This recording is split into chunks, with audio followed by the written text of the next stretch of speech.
आज का जो हमारा टॉपिक है वो है concrete shrinkage. Clear. Previous class के अंदर हमने मॉडुलस ऑफ इलास्टिसिटी और क्रीप ऑफ कंक्रीट को हमने डिस्कस किया था। ठीक है, आज कंक्रीट श्रिंकेज को हम पढ़ेंगे।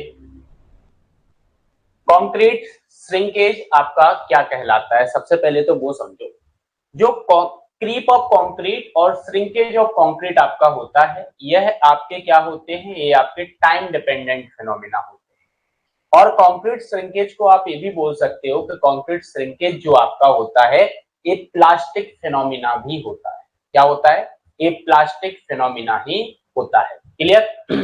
तो मैंने क्या बोला, कंक्रीट श्रिंकेज जो आपका होता है वो कैसा होता है, टाइम डिपेंडेंट फिनोमिना होता है। ठीक है, क्या होता है आपका,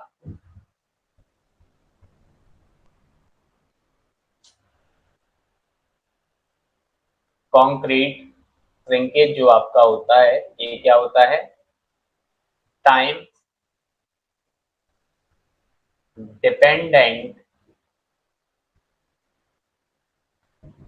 एंड प्लास्टिक फिनोमिना।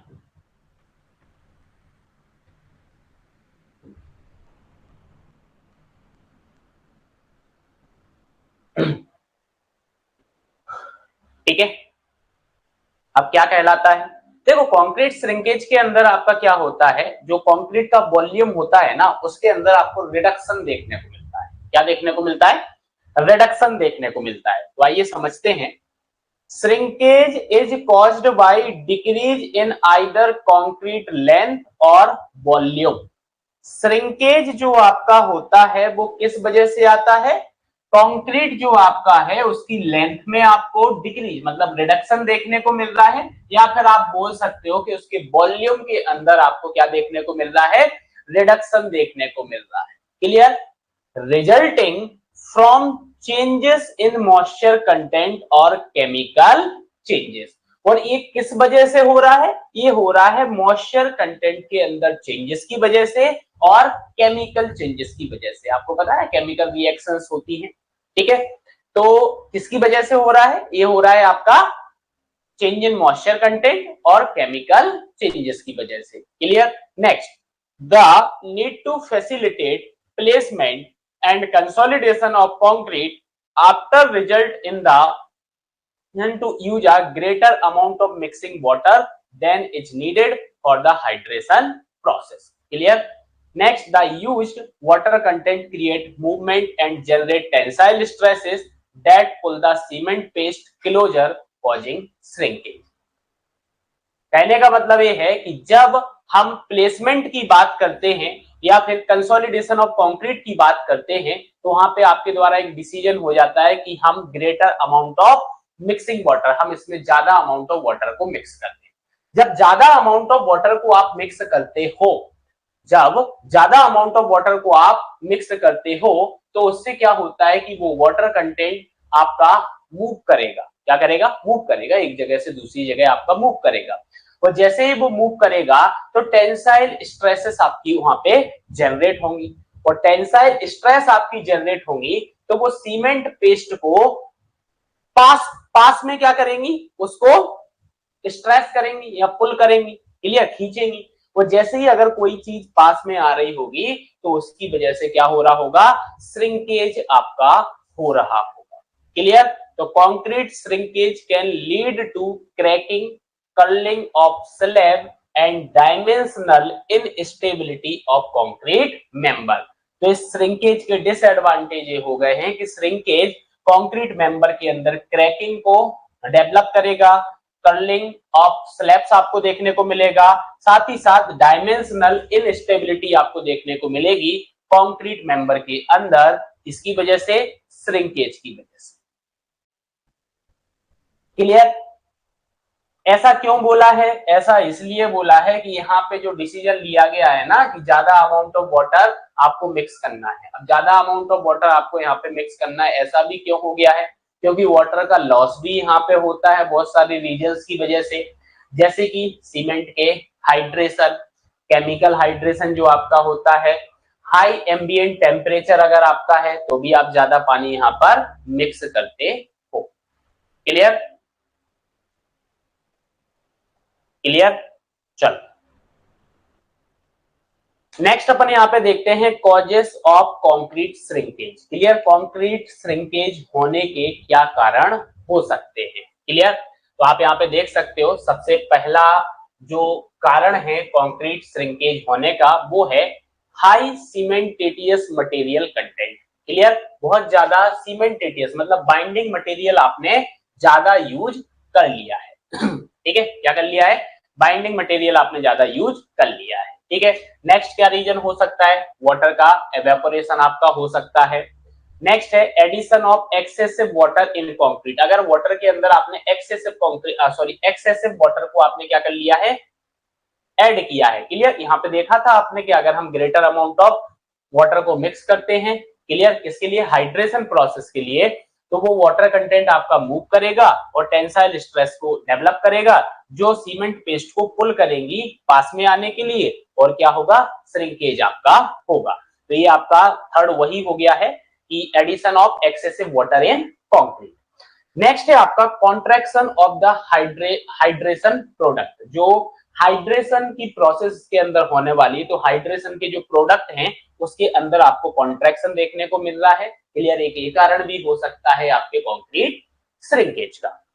नेक्स्ट आपका है the surface area to volume ratio of concrete. और क्या कारण है आपका? Surface area to volume ratio of concrete. Clear? तो याद रखना सरफेस एरिया और वॉल्यूम का जो रेशियो है आपके कंक्रीट का, ये भी एक कारण हो सकता है कंक्रीट श्रिंक होने का।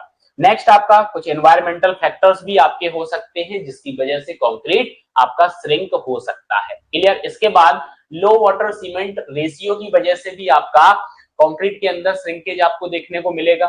ठीक है, सीमेंट हाइड्रेशन आपका हो गया, इसकी वजह से भी हो सकता है।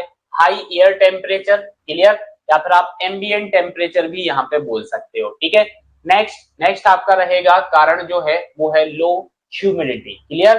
कम ह्यूमिडिटी का रहना। नेक्स्ट है आपका instability of concrete drawing. Clear? जो कंक्रीट आपका ड्राई हो रहा है वो स्टेबल नहीं है, इनस्टेबिलिटी है उसके अंदर, तो भी आपका कंक्रीट श्रिंक हो सकता है। नेक्स्ट, आप किस टाइप का कोर्स एग्रीगेट यहाँ पे यूज कर रहे हो वो भी आपका डिपेंड करता है कंक्रीट श्रिंकेज। क्लियर? नेक्स्ट आपका है शेप ऑफ एग्रीगेट, आपने किस शेप का एग्रीगेट यहाँ पे यूज किया हुआ है। और नेक्स्ट आपका है moisture movement in concrete. Concrete के अंदर जो मॉइस्चर मूवमेंट आपका है वो किस प्रकार का है।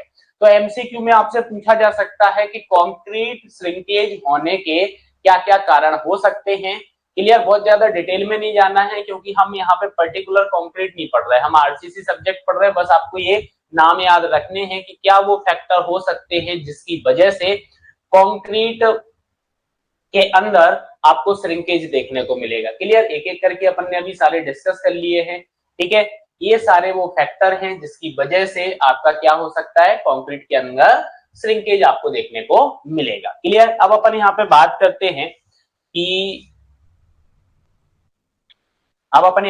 करते हैं कि different type of concrete shrinkage और उनके प्रिवेंशन हमें कैसे करना है। क्लियर? कितने टाइप के कंक्रीट श्रिंकेज होते हैं और हम उसको कैसे प्रिवेंट करेंगे। क्लियर? इसके पहले एक पॉइंट है, वो पॉइंट अपन यहाँ पे लिखेंगे।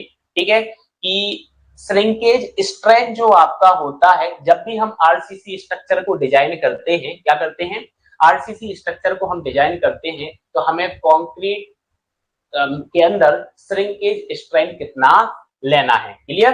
तो वो चीज आप यहाँ पे याद रखना, वो मैं यहाँ पे नोट डाउन कर रहा हूँ। ठीक है, क्या बोल रहा हूं मैं, a constant value of shrinkage strength,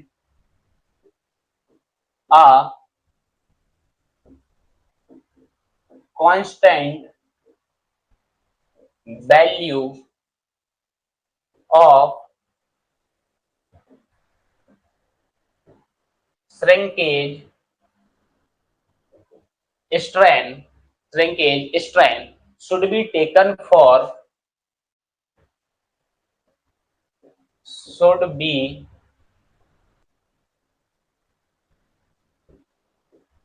be taken for design of RCC structure, design of RCC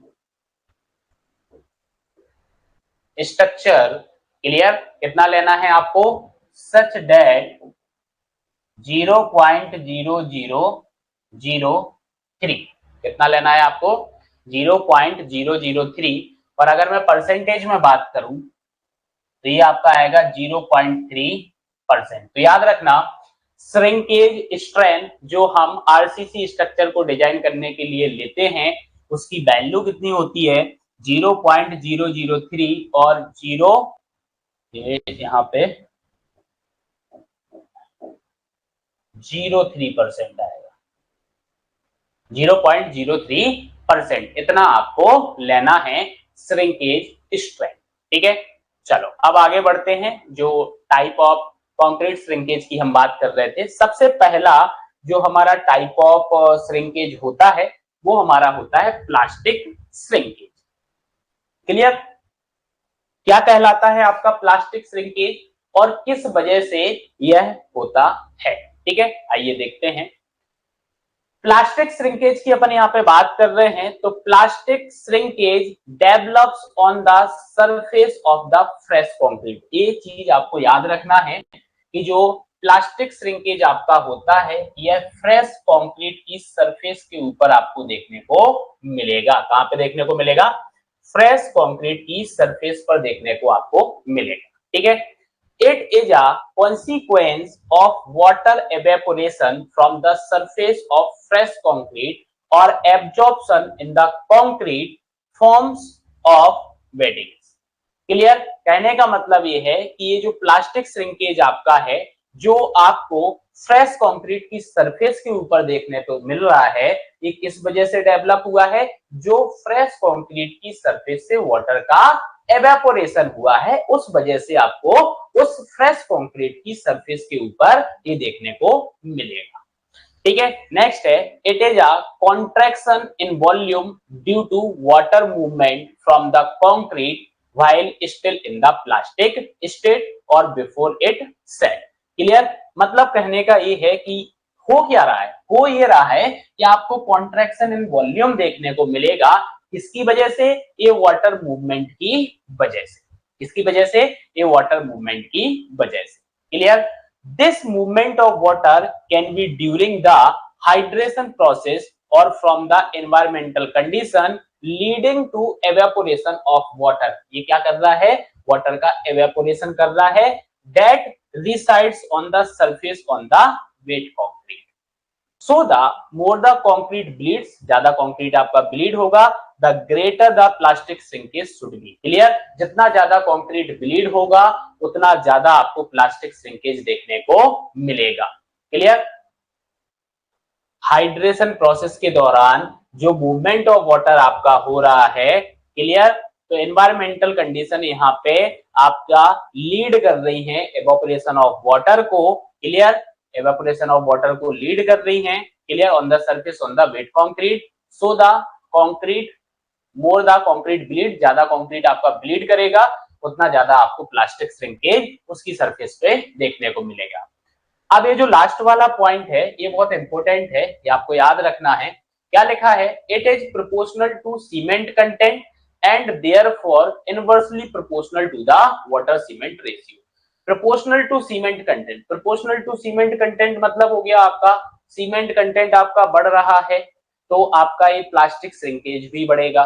ठीक है, therefore inversely proportional to water cement ratio, मतलब वाटर सीमेंट रेशियो बढ़ेगा तो प्लास्टिक श्रिंकेज आपका कम होगा। यही हुई ना, इनवर्सली का तो मतलब क्या हुआ, एक अगर क्वांटिटी बढ़ रही है तो दूसरी कम होगी।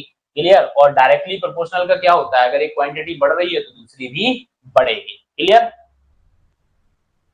क्लियर, चलो नेक्स्ट आप ये इमेज यहाँ पे देख सकते हो, ये आपका प्लास्टिक श्रिंकेज है जो आपको फ्रेश कंक्रीट की सरफेस के ऊपर दिखाई देता है। इस टाइप से आपका होता है ये प्लास्टिक श्रिंकेज।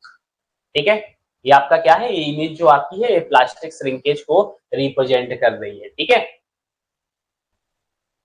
अब ये जो प्लास्टिक श्रिंकेज आपका हुआ है इसको आप कैसे प्रिवेंट कर सकते हो, इसका प्रिवेंशन क्या हो सकता है।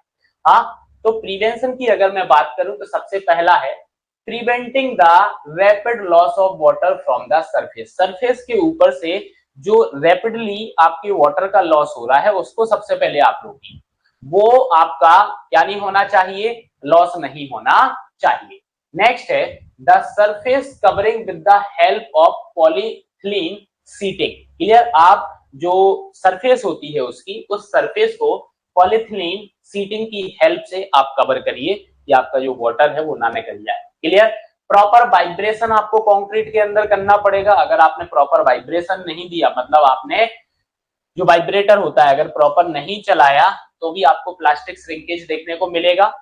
यूज ऑफ एक्सपेंसिव सीमेंट और श्रिंकेज कंपेंसेटिंग सीमेंट। क्लियर, आप एक्सपेंसिव सीमेंट का यूज कीजिए। ऐसा नहीं है कि सस्ता लेके आ गए, जैसे बोलता है ना इंजीनियर, अल्ट्रा ट्रैक सीमेंट को आप यूज करो। क्लियर, और हमें वही एक फॉर एग्जांपल ले रहा हूँ, 350 का एक बैग पड़ रहा है, वहीं पे मेरे को एक दूसरा सीमेंट आ रहा है जो मेरे को 290 में पड़ रहा है। तो हमने क्या किया, पैसे बचाने के चक्कर में 290 वाला सीमेंट यूज कर लिया। क्लियर, इसलिए ये वाला यहाँ पे पॉइंट दिया है कि आप एक्सपेंसिव सीमेंट या फिर श्रिंकेज कंपेंसेटिंग सीमेंट का यूज करें, तो आप ये प्लास्टिक श्रिंकेज को बचा सकते हैं। Clear. Use of aluminium powder, आप एल्यूमिनियम पाउडर का भी यूज कर सकते हो प्लास्टिक श्रिंकेज को रोकने के लिए। नेक्स्ट है reducing the temperature of concrete mixture. Concrete mixture के टेम्परेचर को आप क्या करिए, रिड्यूस करिए। ठीक है। नेक्स्ट है the use of micro synthetic fibres. आप माइक्रो सिंथेटिक फाइबर्स का भी यूज करके प्लास्टिक श्रिंकेज को प्रिवेंट कर सकते हो। नेक्स्ट अगर मैं बात करूं तो नेक्स्ट आपका आता है the use of an evaporation reducer. Clear, जो आपके वाटर का एवेपोरेशन हो रहा है उसको रिड्यूस अगर आपको करना है तो एवेपोरेटिंग रिड्यूसर का आप यूज कर लो, उसको मिक्स कर दो, जिसकी वजह से क्या हो जाएगा, एवेपोरेशन ऑफ वाटर आपका प्रिवेंट हो जाएगा और अल्टीमेटली आप प्लास्टिक श्रिंकेज को भी क्या कर सकते हो, प्रिवेंट कर सकते हो। क्लियर, होप सो यहां तक आपको क्लियर होगा कि प्लास्टिक श्रिंकेज आपका क्या होता है और किस वजह से हो रहा है। क्लियर, और हम उसको कैसे प्रिवेंट करेंगे, जल्दी से बता दो, यहां तक क्लियर है?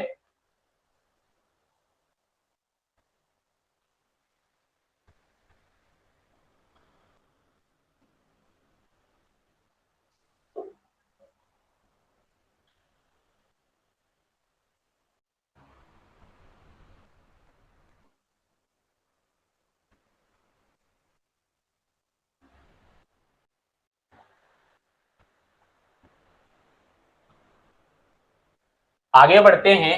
अभी हमने प्लास्टिक श्रिंकेज देखा था। सेकंड टाइप जो हमारा होता है कंक्रीट श्रिंकेज का, वो होता है ड्राइंग श्रिंकेज। क्लियर, नाम से ही समझ में आ रहा है ड्राइंग श्रिंकेज, मतलब जब कंक्रीट आपका ड्राई होगा उस टाइम पे जो वॉल्यूम के अंदर या लेंथ ऑफ मेंबर के अंदर आपको रिडक्शन देखने को मिलेगा, वही आपका ड्राइंग श्रिंकेज कहलाएगा। आइए देखते हैं क्या लिखा हुआ है। Most of the building materials having pores in their structure in the form of intermolecular space. बहुत सारे ऐसे बिल्डिंग मटेरियल्स होते हैं जिसके अंदर क्या बोला इन्होंने, हैविंग पोर्स, जिसके अंदर पोर्स होते हैं इन देयर स्ट्रक्चर, स्ट्रक्चर के अंदर, और इनकी जो कनेक्टिविटी आपकी होती है, इसीलिए लिखा है इंटरमोलिकुलर स्पेस, मतलब वो कनेक्टिविटी आपको मिल जाएगी उन पोर्स के बीच में। Expand on absorbing moisture from the atmosphere, वो क्या करेंगे, मॉइस्चर को एटमॉस्फेयर से लेंगे, एब्जॉर्ब करेंगे और एक्सपांड होंगे। क्लियर, एंड फिर वो श्रिंक होंगे किस कंडीशन में, जब वो ड्राई होगा, मतलब वो वाटर आपका एवेपोरेट हो जाएगा, हट जाएगा, तो वो क्या करेगा, श्रिंक करेगा। These movement are reversible causing cracks in building in the form of drying shrinkage. यही आपको जो यही मूवमेंट जो आपका है, दीज मूवमेंट आर रिवर्सिबल, ये मूवमेंट आपका रिवर्सिबल है और इसकी वजह से आपको बिल्डिंग के अंदर क्रैक्स देखने को मिलेंगे, इसके फॉर्म में, ड्राइंग श्रिंकेज के फॉर्म में। Drying shrinkage occurs when water start evaporating from the exposed surface and the moisture differential along the depth of the slab causes strain which include tensile stresses। आपने देखा होगा कि आपकी जो बाहर की प्लास्टर्ड सरफेस होती है, उस प्लास्टर्ड सरफेस में इस टाइप की आपको क्रैक्स देखने को मिलती है। डायग्राम में आपको दिख रहे होंगे क्रैक्स। क्लियर। तो ये क्रैक्स इसी वजह से हुए, क्यों? क्योंकि इसके अंदर पोर्स हैं, वो पोर्स ने क्या किया, इस मटेरियल ने एटमॉस्फेयर से वाटर को एब्जॉर्ब किया, और वो वाटर जब आपका एवेपोरेट हुआ, हटेगा, तो फिर से आपका जो मटेरियल है क्लियर, वो आपका ड्राई करेगा, और ड्राई करने की वजह से आपको यहाँ पे ये क्रैक्स देखने को मिलेंगे। इसको आप बोलते हो ड्राइंग श्रिंकेज। क्या बोलते हो इसको? इसको आप बोलते हो ड्राइंग श्रिंकेज। ठीक है। अब ड्राइंग श्रिंकेज को आप कैसे प्रिवेंट कर सकते हो? हाँ, तो सबसे पहला, use a concrete with a lower water content. आप कंक्रीट के साथ लोअर वाटर कंटेंट को यूज करें। Next, selection quality ingredient for the concrete mix. जब भी हम कंक्रीट मिक्स को बनाएं तो थोड़ा सा इंग्रेडिएंट की क्वालिटी पे भी हम ध्यान दे दें कि अच्छी क्वालिटी का हम इंग्रेडिएंट यूज करें, जैसे कि एग्रीगेट हो गया, सैंड आपका हो गया है, सीमेंट आपका हो गया है, वाटर क्वालिटी भी आपकी यहाँ पे मैटर करेगी। ठीक है। नेक्स्ट है maintaining the water cement ratio of the concrete mix. आप कंक्रीट मिक्स का जो वाटर सीमेंट रेशियो है उसको प्रॉपर आप मेंटेन करके चलें। ठीक है। नेक्स्ट आपका क्या रहेगा? Reduction of cement paste volume. Clear. Cement paste volume के अंदर आप थोड़ा सा रिडक्शन करके चलें। क्लियर। उसके बाद क्यूरिंग आपकी अच्छी होना चाहिए, इसीलिए बार बार बोला जाता है जब भी स्ट्रक्चर आपका कास्ट होता है कि आप क्यूरिंग करें।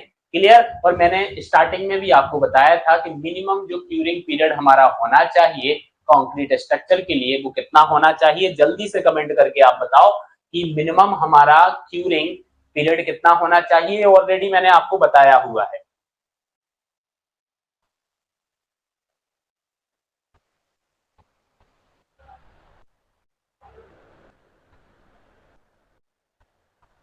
कितना होना चाहिए? हाँ, 7 डेज मैंने आपको बताया था कि मिनिमम आपका जो क्यूरिंग पीरियड होना चाहिए वो 7 डेज आपका होना चाहिए। नेक्स्ट आपका यहाँ पे है providing movement joints and sufficient crack control reinforcement. Clear. Crack को कंट्रोल करने के लिए रेनफोर्समेंट भी आपको सफिशिएंट प्रोवाइड करना है। ऐसा नहीं है कि आपने रेनफोर्समेंट के नाम पे बस एक दो सरिये आपने डाल दिए, स्टील के स्टील बार्स आपने डाल दिए। क्लियर। ऐसा नहीं है। सफिशिएंट जो भी डिजाइन के अकॉर्डिंग आपका जितना निकल के आ रहा होगा रेनफोर्समेंट आपको उतना प्रोवाइड कराना है। ठीक है। और साथ ही साथ ये जो ज्वाइंट का मूवमेंट है वो भी आपको रोकना है, बार बार आपके ज्वाइंट का मूवमेंट ना हो। तो इन पॉइंट्स की हेल्प से आप ड्राइंग श्रिंकेज को प्रिवेंट कर सकते हो। क्लियर।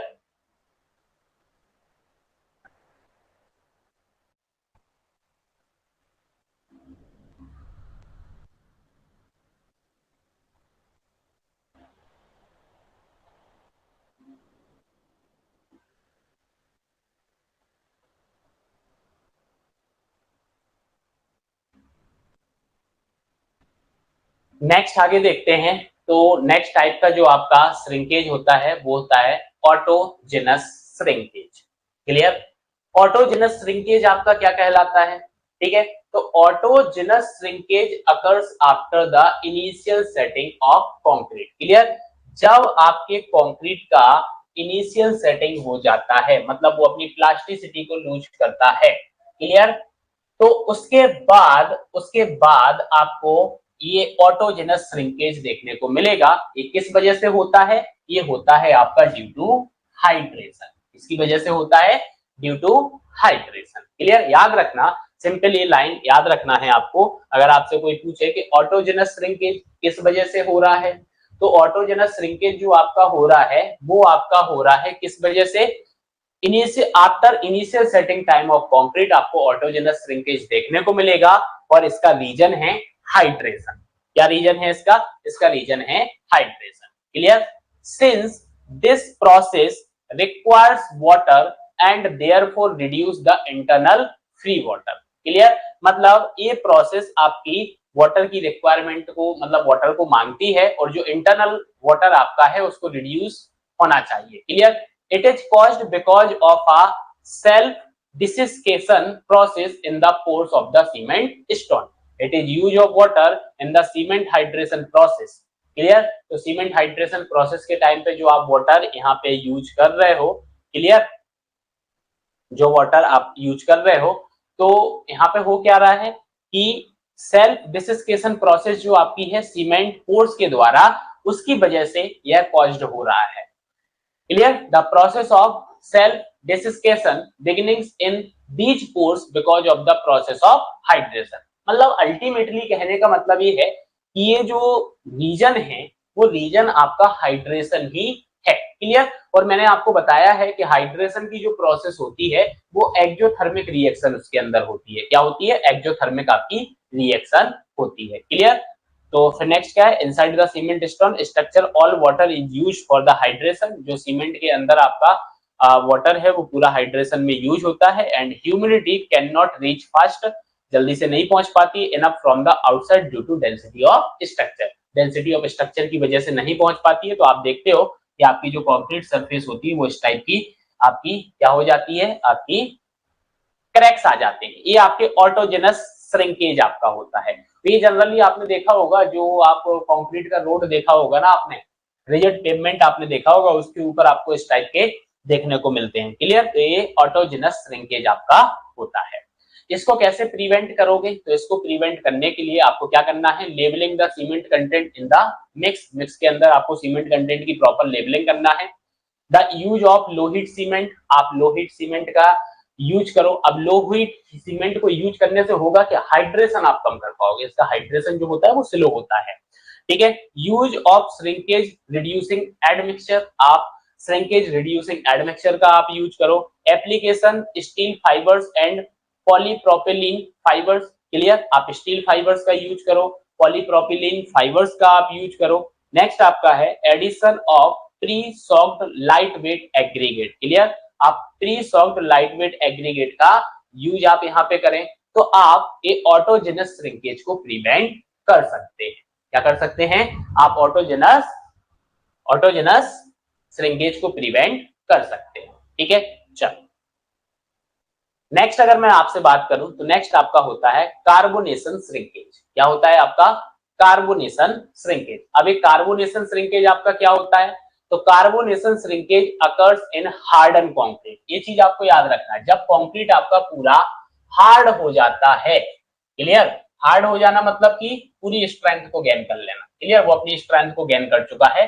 तो स्ट्रेंथ को गेन करने के बाद आपको जो श्रिंकेज देखने को मिलेगा वो आपका कार्बोनेशन श्रिंकेज कहलाता है। ठीक है?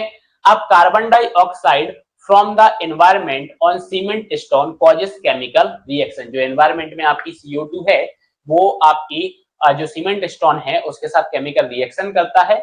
This lead to the formation of the calcium carbonate, जो कैल्शियम कार्बोनेट को लीड करेगा, and water and consequently a reduction in volume. जैसे इनके बीच में रिएक्शन होगी तो वॉल्यूम के अंदर आपको रिडक्शन देखने को मिलेगा। It is observed in areas that have intermediate humidity condition. जहां पे एक इंटरमीडिएट ह्यूमिडिटी कंडीशन होती है जिस एरिया में, वहां पे यह कार्बोनेशन श्रिंकेज देखा गया है। क्लियर? इस टाइप का आपका ये श्रिंकेज होता है कार्बोनेशन श्रिंकेज के अंदर।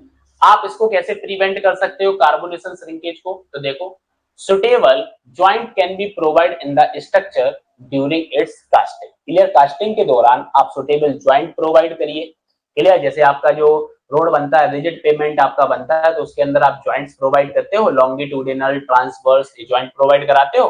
Clear? Next, providing regular contraction joint in the concrete. Concrete के अंदर आपको कॉन्ट्रैक्शन जॉइंट रेगुलर इंटरवल पे प्रोवाइड कराना है। Use of higher the modulus of the aggregate, आप हायर मॉडुलस ऑफ एग्रीगेट को आप यूज करें यहाँ पे। और वाटर सीमेंट कंटेंट जो आपका है या सीमेंट कंटेंट जो आपका है वो आप कम रखें, बहुत ज्यादा सीमेंट कंटेंट को यहाँ पे यूज ना करें। क्लियर? इससे आप क्या कर सकते हो? कार्बोनेशन श्रिंकेज को प्रिवेंट कर सकते हो। ठीक है? रोक सकते हो। चलो नेक्स्ट अगर मैं आपसे बात करूं तो नेक्स्ट आपका होता है chemical and thermal shrinkage. Clear? क्या होता है? केमिकल एंड थर्मल श्रिंकेज आपका होता है। ये क्या कहलाता है? देखो, chemical shrinkage occurs due to a decrease of volume cement paste occurring due to the chemical binding of water in the process of cement hydration. जब सीमेंट हाइड्रेशन की प्रोसेस होती है तो आपके वाटर की केमिकल बाइंडिंग होती है, जिसकी वजह से आपका क्या होता है? सीमेंट पेस्ट के वॉल्यूम के अंदर आपको डिक्रीज देखने को मिलता है। क्लियर। और जैसे ये डिक्रीज होगा आपको केमिकल श्रिंकेज देखने को मिलेगा। क्लियर। नेक्स्ट अगर मैं बात करूं तो thermal shrinkage is caused by the contraction of the movement of concrete. Clear. Concrete के मूवमेंट के अंदर जो कॉन्ट्रैक्शन आपको देखने को मिल रहा है उसकी वजह से जो आपका श्रिंकेज होगा वो आपका थर्मल श्रिंकेज कहलाता है। क्लियर। अब ये आपका कैसे हो सकता है, जो सीजनल वेरिएशन आप टेम्परेचर के अंदर देखते हो तो वो कंक्रीट के अंदर क्रैक को लीड करता है। क्लियर। क्रैक को लीड करता है, वही आपका थर्मल कॉन्ट्रैक्शन कहलाता है। क्लियर। वही आपका क्या कहलाता है, थर्मल कॉन्ट्रैक्शन कहलाता है। आप देख सकते हो यहाँ पे लिखा है seasonal variation of temperature could lead to cracking of concrete that can cause as a result of the thermal contraction in the concrete. This type of shrinkage can be prevented by controlled by the use of shrinkage compensating admixture and reducing agent. Clear. तो जो compensating admixture होते हैं ना, shrinkage compensating admixtures होते हैं, इसको आप control करो। ऐसा नहीं मन मर्जी का आप डालते जाओगे श्रिंकेज नहीं होगा। क्लियर। तो आप ये देख सकते हो ये आपका थर्मल श्रिंकेज आपको देखने को मिल रहा है। तो थर्मल श्रिंकेज की वजह से इस टाइप का आपको क्रैक देखने को मिलता है कंक्रीट के अंदर। ठीक है।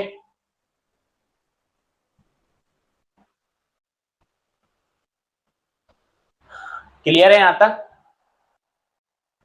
जल्दी बताओ, यहां तक क्लियर है?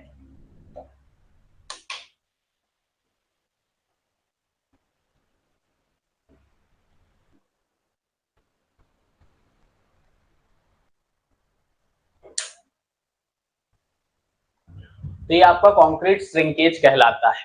ठीक है। ये बेसिक चीजें आपको याद रखना है कि किस वजह से हो रहा है, कैसे आप प्रिवेंट कर पा रहे हो, क्योंकि एमसीक्यू में एज अ फैक्चुअल क्वेश्चन पूछा जा सकता है।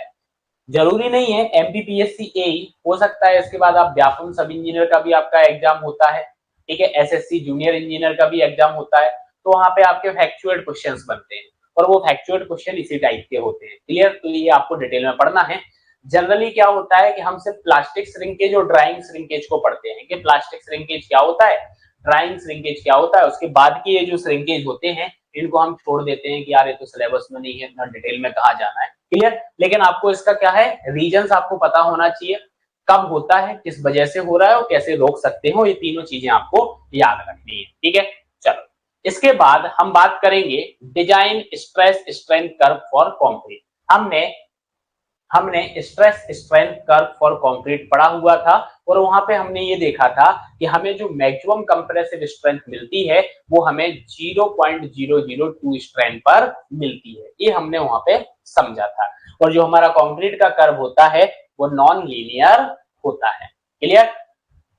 पढ़ा था ये। ठीक है। चलो, अब हम डिजाइन स्ट्रेस स्ट्रेन कर्व की बात कर रहे हैं। अब डिजाइन स्ट्रेस स्ट्रेन कर्व बोलो या फिर इसको आप आइडियलाइज्ड स्ट्रेस स्ट्रेन कर्व बोलो, कुछ भी आप बोल सकते हो। क्लियर। ऐसा होता है ना आइडियल कर्व, जिसको लेके हम आगे की डिजाइन प्रोसीजर करेंगे या डिजाइन स्टेप्स को फॉलो करेंगे। क्लियर। तो ये वो आपका डिजाइन स्ट्रेस स्ट्रेन कर्व आपका है। क्लियर। अब डिजाइन स्ट्रेस स्ट्रेन कर्व आपका है, तो जैसे हमने जो पढ़ा था वहां पे मैंने आपको बताया था कि भाई जो हमारा 0.002 स्ट्रेन होता है, क्या होता है 0.002 स्ट्रेन जो हमारा होता है, इससे हमें मैक्सिमम कंप्रेसिव स्ट्रेन मिलती है maximum compressive strain. Clear.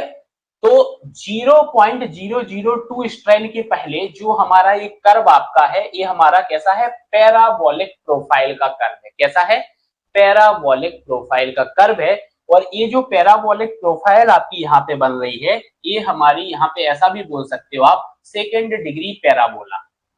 Clear. कौन सा, सेकेंड डिग्री पैराबोला आपका यहाँ पे बन रहा है।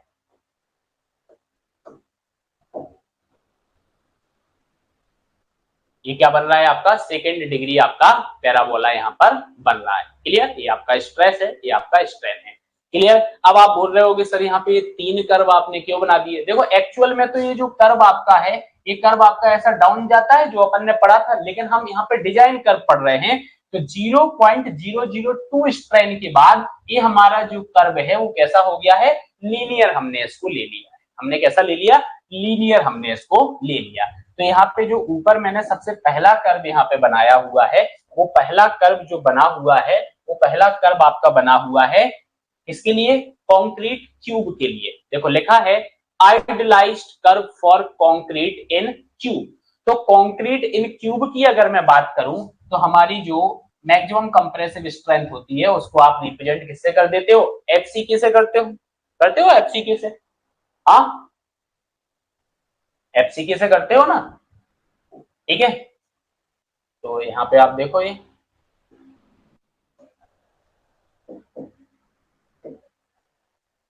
ये आपका यहाँ पे क्या आ जाएगा?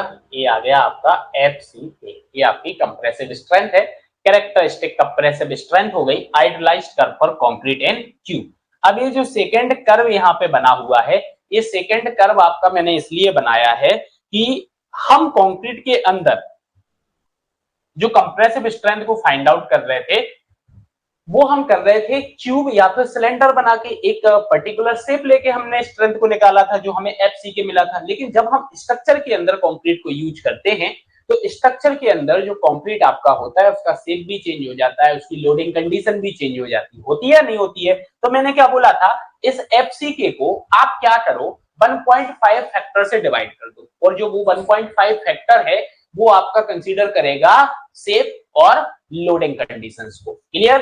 तो यहाँ पे जो सेकेंड कर्व आपका है यह आपका जो है idealised curve for concrete in structure. ये स्ट्रक्चर के अंदर जो कंक्रीट आप यूज कर रहे हो उसके लिए आपका आइडियलाइज्ड कर्व हो जाएगा। तो एफसी के डिवाइड बाय 1.5, तो आपको क्या मिला था? 0.67 एफसी के। क्लियर? और यहाँ पे ये जो आपका 1.5 है, 1.5 आपका फैक्टर यहां पे लिया है आपने, factor for safe and loading condition.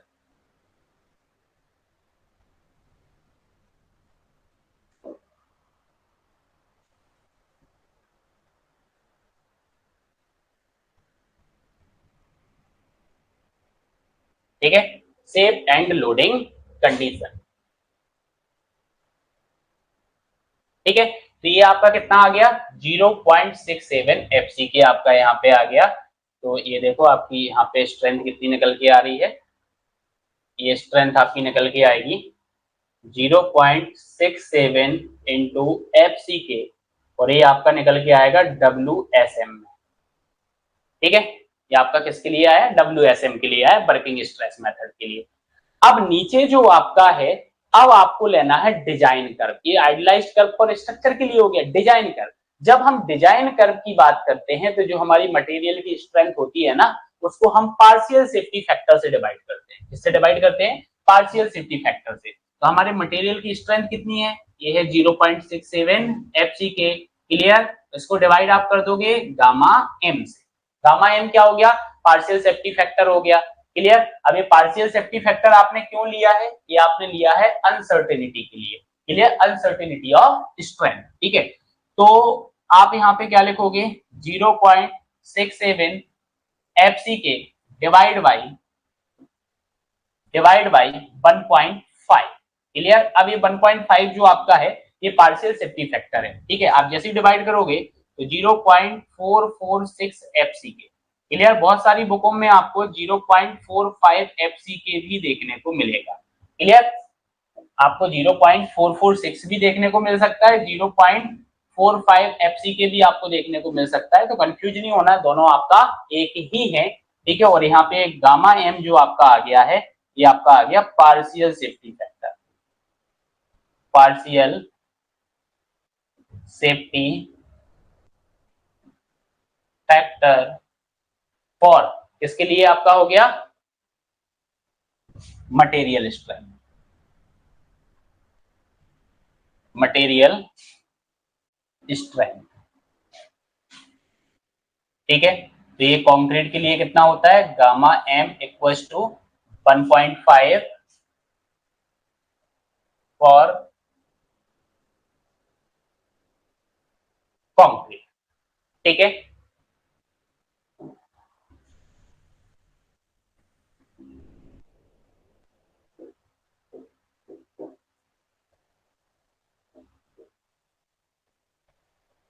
ठीक है, तो ये आपका आ जाएगा यहाँ पे 0.45 0.45 FCK। तो ये स्ट्रेंथ जो आपकी होती है, ये होती है आपकी लिमिट स्टेट मेथड के अंदर। तो जब भी हम WSM वर्किंग स्ट्रेस मेथड के अंदर डिजाइन करेंगे तो हम 0.67 FCK को लेते हैं, और जब हम लिमिट स्टेट मेथड से डिजाइन करते हैं तो हम 0.45 FCK या फिर 0.446 FCK को हम यहाँ पर लेते हैं। क्लियर? याद रखना, जो आपका असेंडिंग पार्ट होता है, ये जो पैराबोलिक प्रोफाइल आप देख रहे हो, ये सेकेंड डिग्री पैराबोला आपका होता है। क्या होता है आपका? Second degree parabola.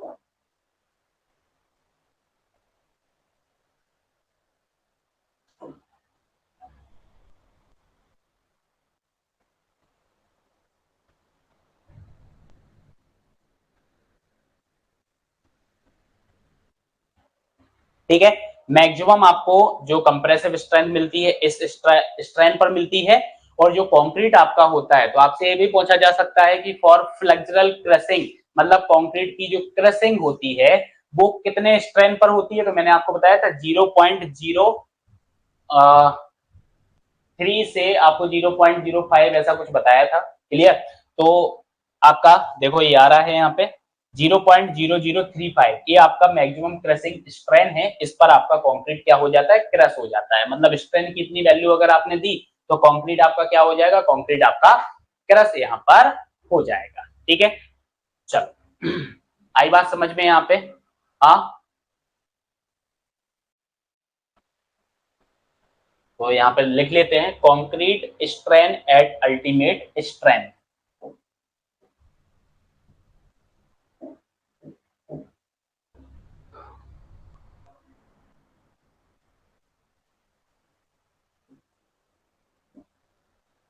concrete strain at ultimate strength।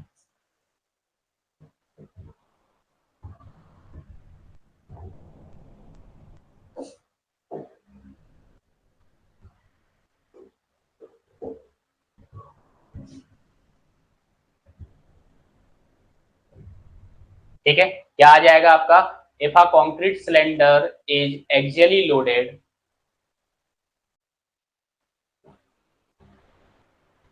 if a concrete cylinder is axially loaded, is axially loaded, the ultimate strength is at the ultimate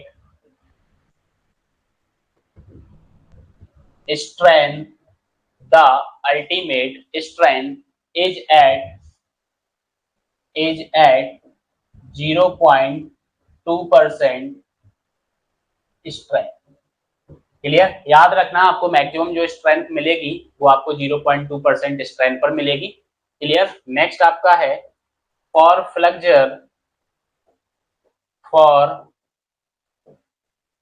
flexure crushing is assumed,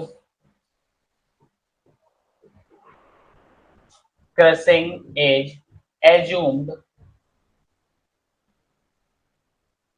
crushing जो आपके यहाँ पे बोला गया है to occurs at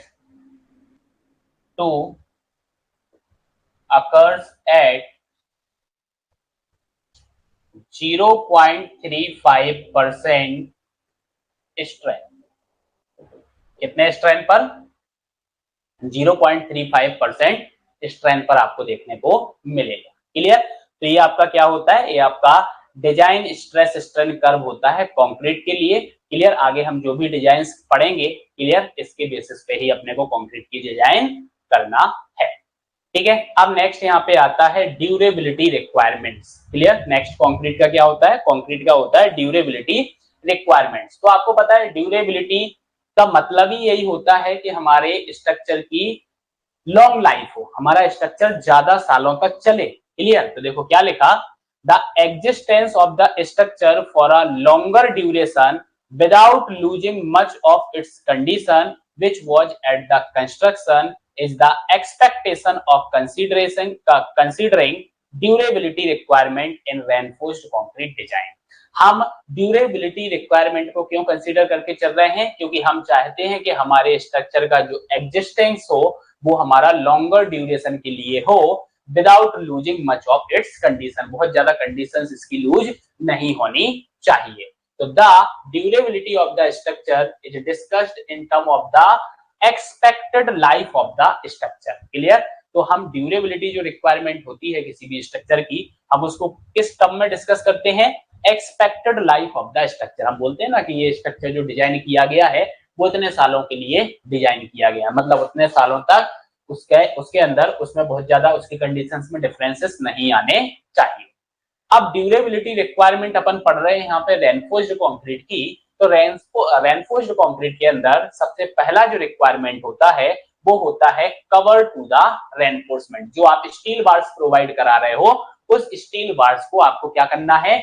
cover provide कराना है। क्यों कराना है? उसका रीजन क्या है? तो देखो, design the cover and selection procedure play a vital role in the durability design of reinforced concrete. Clear? बहुत इंपोर्टेंट रोल प्ले कर रहा है। क्लियर? क्यों? क्योंकि corrosion of the reinforcement is mainly due to the lack of the adequate cover. क्योंकि जो reinforce के अंदर आपको कोरोजन देखने को मिलेगा वो lack of the adequate cover की वजह से मिलेगा। मतलब अगर आपने प्रॉपर कवर नहीं दिया तो आपके रेनफोर्समेंट के अंदर आपको कोरोजन देखने को मिलेगा। Clear? Poor construction practice and failure to identify the requirement of the required cover to the reinforcement could cause the inadequacy। Clear? कहने का मतलब ये है कि आपको रेनफोर्समेंट के अंदर प्रॉपर कवर प्रोवाइड कराना है, और प्रॉपर कवर आप प्रोवाइड कराओगे तो आप अपने रेनफोर्समेंट को कोरोजन से क्या कर पाओगे? बचा पाओगे। ठीक है? चलो, what is concrete clear cover? Concrete clear cover आपका क्या कहलाता है? अब दो टाइप के आपके होते हैं, एक तो क्लियर कवर होता है और एक होता है आपका इफेक्टिव कवर। ठीक है? तो सबसे पहले कंक्रीट क्लियर कवर की बात करें तो क्लियर कवर आप यहाँ पे डायग्राम देख पा रहे होंगे।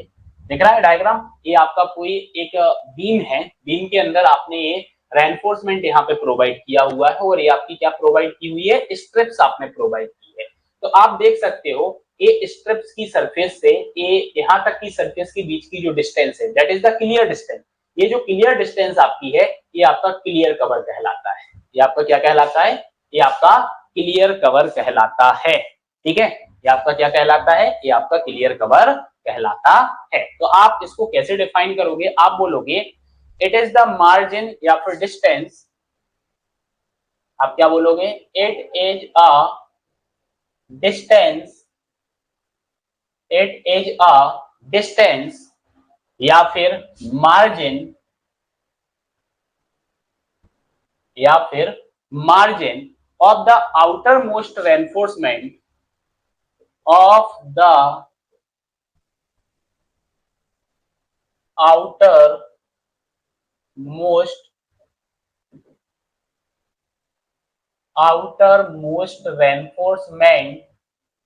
reinforcement from the outer surface of the member, from the outer surface from the outer surface of the member,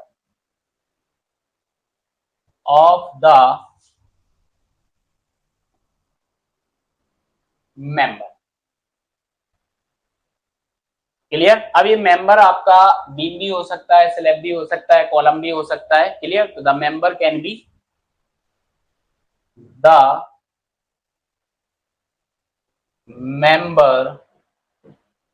can be slab, beam, ठीक है? और क्या हो सकता है? Column, footing, ETC। ठीक है? ये आपका क्या कहलाता है? ये आपका क्लियर कवर कहलाता है। ठीक है? इसके बाद अगर मैं बात करूं तो इसके बाद आपका आता है इफेक्टिव कवर। क्लियर? इसके बाद क्या आता है? आपका इफेक्टिव कवर आता है। अब आप देखो इफेक्टिव कवर आपका क्या कहलाता है। ये जो मेन रेनफोर्समेंट आपने प्रोवाइड किया है, क्लियर, ये आपका क्या है,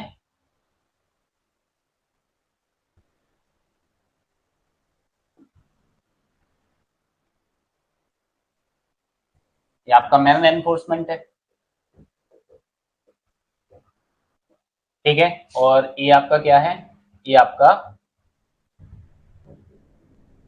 स्ट्रप्स है, ये आपका क्या है, ये आपका स्ट्रप्स है, ठीक है। तो ये जो मेन रेनफोर्समेंट आपका है, इस मेन रेनफोर्समेंट के सेंटर से, इस मेन रेनफोर्समेंट के सेंटर से अब इस मेंबर की एज तक की जो डिस्टेंस होगी वो आपकी इफेक्टिव कवर कहलाती है, वो आपकी क्या कहलाती है, वो इफेक्टिव कवर कहलाती है। क्लियर कवर मैंने क्या बोला था, क्लियर कवर आपका ये कहलाता है, ठीक है। और इस मेन रेनफोर्समेंट के सेंटर से जो आपका एज ऑफ द मेंबर की जो डिस्टेंस आपकी होगी या सरफेस ऑफ द मेंबर की जो डिस्टेंस होगी वो आपका इफेक्टिव कवर कहलाता है, ठीक है।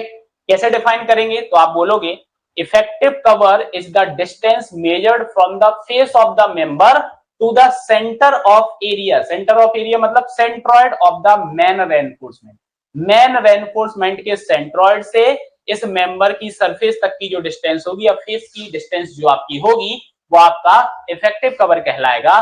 This is the dimension mostly used for design calculation, जब भी हम डिजाइन करेंगे किसी भी मेंबर को तो हम उसमें इफेक्टिव कवर को कंसीडर करते हैं, किसको करते हैं, इफेक्टिव कवर को कंसीडर करते हैं। अब हमें इफेक्टिव कवर कैसे निकालना है, हम कैसे फाइंड आउट करेंगे इफेक्टिव कवर को, तो देखो यह आप यहाँ पे देख सकते हो, एक आपकी बीम बनी हुई है, क्लियर। यहाँ पे आप देख रहे हो मैंने स्ट्रिप्स नहीं प्रोवाइड की है, स्ट्रिप्स प्रोवाइड की है क्या, स्ट्रिप्स मैंने यहाँ पे नहीं प्रोवाइड, ठीक है। मुझे क्या निकालना है, मुझे इफेक्टिव कवर निकालना है, ठीक है। तो यहाँ पे देखना आप, ये हमारा क्या कहलाता है, ये हमारा कहलाता है ओवरऑल डिस्टेंस, कहलाता है ओवरऑल डिस्टेंस। तो ओवरऑल डिस्टेंस अगर मैं बोलूं मेरी कितनी है, डी है, ठीक है। दूसरा आपको पता है इफेक्टिव कवर क्या कहलाता है, इफेक्टिव कवर कहलाता है कि भाई ये जो हमारा रेनफोर्समेंट है इसके सेंट्रॉइड से आपको डिस्टेंस को कंसीडर करना है, क्या करना है, सेंट्रॉइड से आपको करना है। तो ये सेंट्रॉइड से आपने यहाँ पे ले लिया, ठीक है, सेंट्रॉइड से आपने लिया तो इसको मैंने दे दिया डी डैश नाम, क्या दे दिया, डी डैश नाम मैंने दे दिया, ठीक है, डी डैश दे दो, ठीक है, डी डैश आपने दे दिया।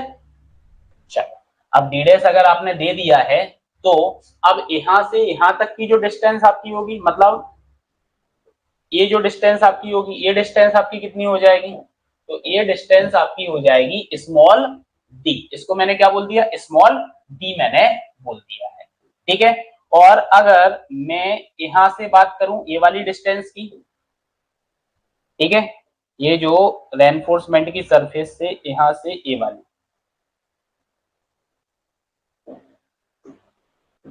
ठीक है, ये जो डिस्टेंस आपकी है, ये डिस्टेंस हमारा क्या होगा, ये होगा हमारा क्लियर कवर,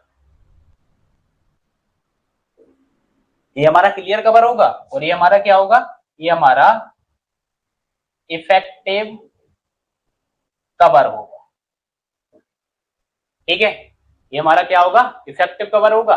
डी हमारा क्या हो जाएगा, डी हमारा हो जाएगा ओवरऑल डेप्थ, ये हमारा क्या है, ओवरऑल डेप्थ, ठीक है, ये हमारा क्या हो गया, ओवरऑल डेप्थ हो गया। और नेक्स्ट अगर मैं इस डी की बात करूं तो ये डी हमारा क्या हो जाएगा, इसको अलग से यहां लिख देते हैं, स्मॉल डी हमारा हो जाएगा इफेक्टिव डेप्थ, इफेक्टिव डेप्थ। और इफेक्टिव डेप्थ को हम कैसे फाइंड आउट कर सकते हैं, अगर मैं इस डी में से किसको माइनस कर दूं, डी डैश को माइनस कर दूं, इसको माइनस कर दूं, डी डैश को माइनस कर दूं, तो मैं स्मॉल डी को निकाल सकता हूं। और स्मॉल डी डैश जो आपका है वो है आपका इफेक्टिव कवर,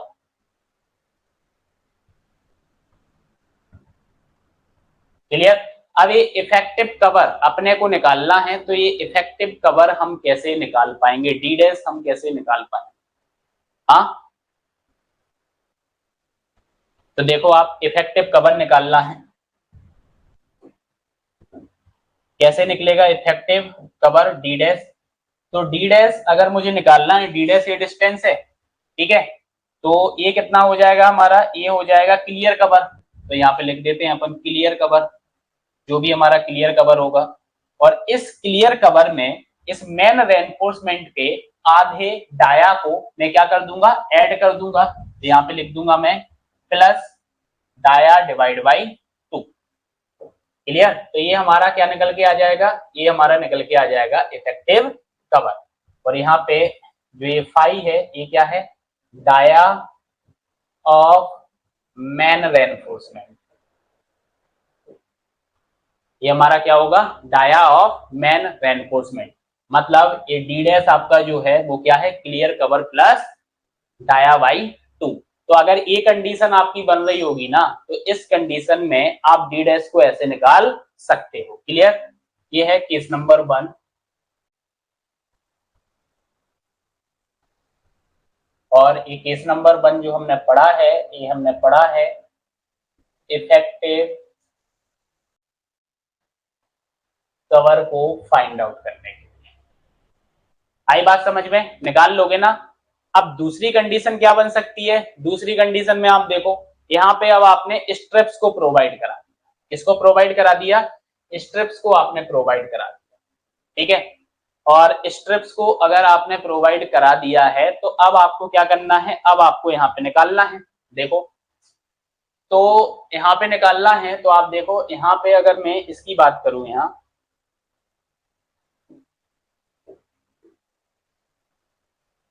ये आपका यहाँ पे आ जाएगा overall depth, D depth, D आ जाएगा ओवरऑल डेप्थ, ठीक है। नेक्स्ट निकालना है अपने को इफेक्टिव कवर, निकालना है ना, ये लिखा हुआ है इफेक्टिव कवर, ठीक है।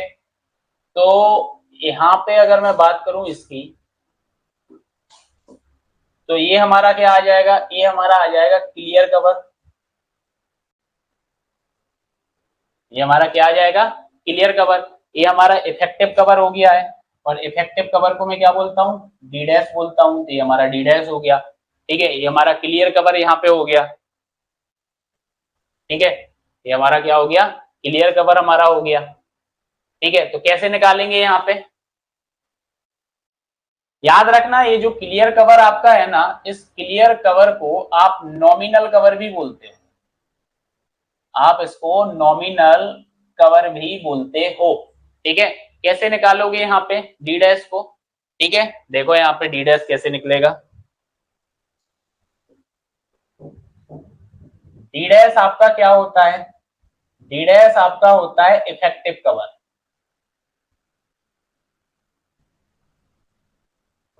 ठीक है। तो डी डैश आप कैसे निकालोगे, डी डैश के लिए एक तो आपको पता है कि आपको क्लियर कवर ऐड करना पड़ेगा, प्लस अब देखो यहाँ पे ये स्ट्रिप भी आ गई है, मतलब स्ट्रिप का भी क्या होगा, डाया होगा। तो आपको क्या करना पड़ेगा, स्ट्रिप के डाया को ऐड करना पड़ेगा, प्लस अब मेन रेनफोर्समेंट के डाया का हाफ। तो यहाँ पे क्या लिखोगे, डाया का हाफ। तो ये निकल के आएगा आपका इफेक्टिव कवर। इस केस में आपका इफेक्टिव कवर ये निकल के आएगा, यहाँ पे लिखे देते हैं ये डाया एस जो आपका है, डाया ऑफ स्ट्रप्स, ठीक है। और ये आपका है dia of main bar, dia of main bars, ठीक है। तो इफेक्टिव डेप्थ आपकी क्या हो जाएगी, डी, डी आपका क्या होता है,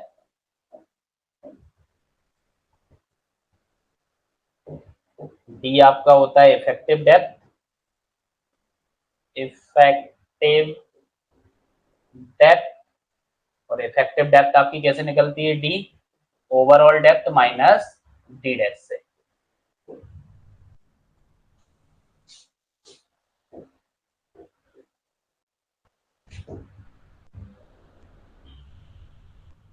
ठीक है। तो ये केस नंबर 2 आपका हो गया है।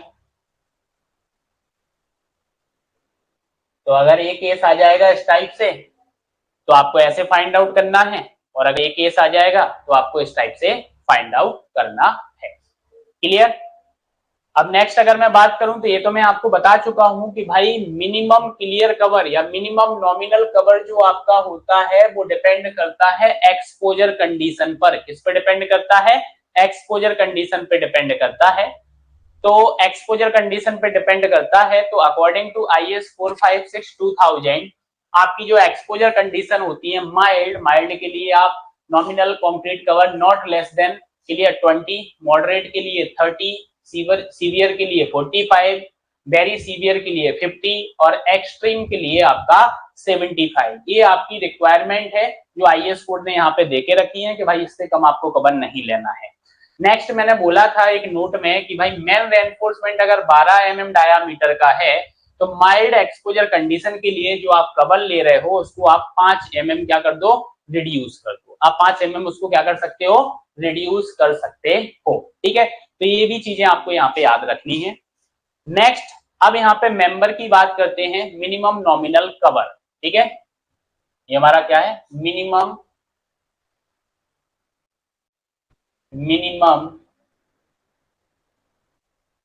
नॉमिनल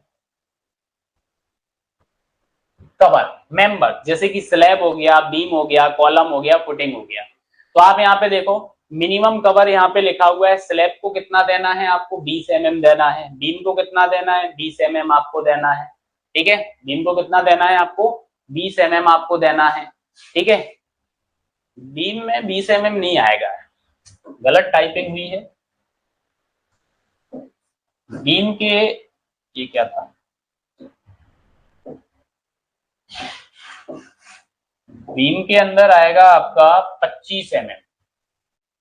कितना आएगा?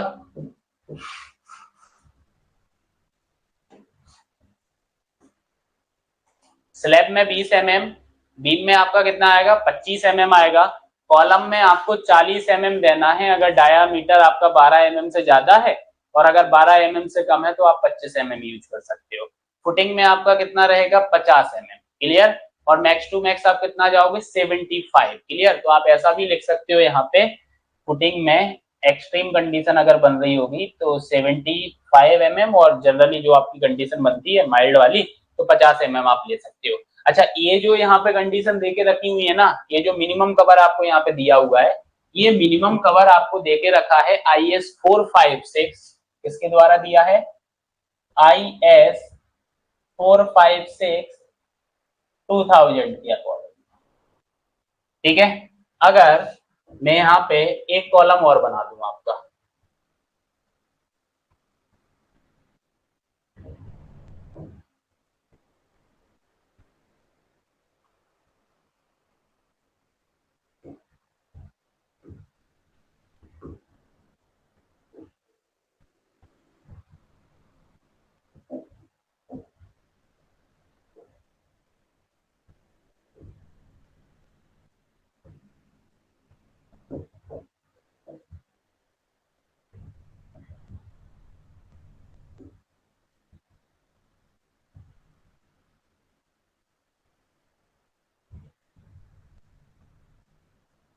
ठीक है, एक कॉलम और मैंने यहाँ पे बना दिया, और ए में लेता हूं IS 456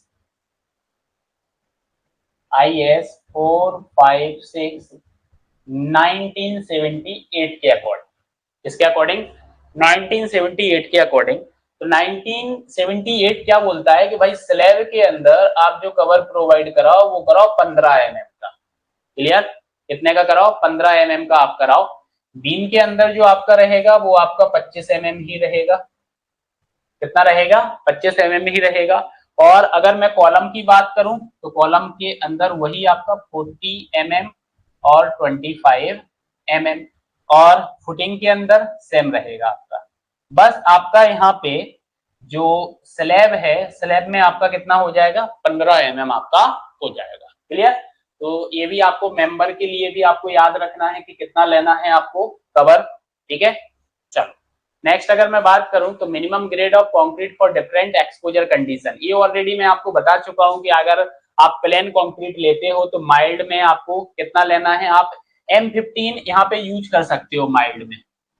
M15 can be used. Clear? आप इसको यूज कर सकते हो। साथ ही साथ अगर मैं आपको ऐसा भी बोलूं कि आप M15 से कम भी यहाँ पे यूज कर सकते हो, मतलब M10 को भी आप यूज कर सकते हो, ठीक है। तो माइल्ड में आपको ये बता दिया, मॉडरेट में M15 हो गया आपका, और सीवियर में आपका M20 हो गया, वेरी सीवियर में आपका M20 हो गया, ठीक है। ठीक है, कितना हो गया, M20 आपका वेरी सीवियर में हो गया, और एक्सट्रीम में आपका हो गया M25। क्लियर। तो ये प्लेन कंक्रीट के लिए आपके ग्रेड लिखे हुए हैं। क्लियर। और अगर मैं रेनफोर्स्ड सीमेंट कंक्रीट की यहाँ पे बात करूं, तो रेनफोर्स्ड सीमेंट कंक्रीट में आपका क्या होता है, माइल्ड में M20, मॉडरेट में M25, सीवियर में M30, वेरी सीवियर में M35 और एक्सट्रीम में M40। क्लियर। तो ये आरसीसी के लिए आपके मिनिमम ग्रेड हो गए हैं अकॉर्डिंग टू क्या, एक्सपोजर कंडीशन। क्लियर, आई बात समझ में। तो यहाँ पे जो कंक्रीट वाला बेसिक पार्ट था ना आपका, वो कंप्लीट हो गया कंक्रीट का। अब अपने को पढ़ना है रेनफोर्समेंट। तो जब अपन रेनफोर्समेंट पूरा पढ़ लेंगे तो फिर हम कंबाइंडली पढ़ेंगे रेनफोर्स्ड सीमेंट कंक्रीट। अगर कोई डाउट हो तो आप पूछ लो, अदरवाइज अपन क्लास को समाप्ति देते हैं और फिर मिलते हैं नेक्स्ट लेक्चर के अंदर हम रेनफोर्समेंट टॉपिक के साथ।